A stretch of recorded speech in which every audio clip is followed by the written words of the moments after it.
Hey, welcome back to RamZland. Today I want to show you the spontaneous synchronization of oscillations. All you need for this lab are 5 metronomes, a board, and a couple of glass cylinders for the board to roll on. Check this out. Start them so that they're not aligned with each other at first.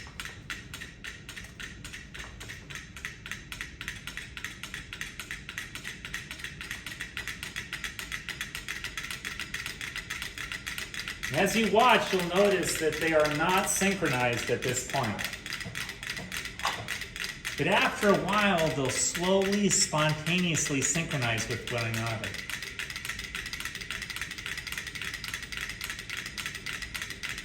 As you watch them oscillate, remember Newton's third law of motion. For every action, there is an opposite and equal reaction.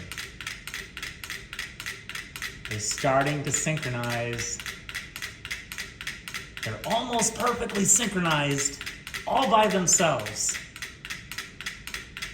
The essential question in this lab is, how can these oscillations spontaneously synchronize? How is that possible?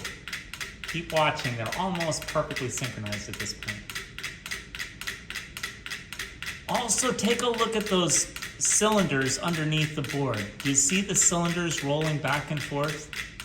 If you watch carefully, you can see a little bit of movement under the board.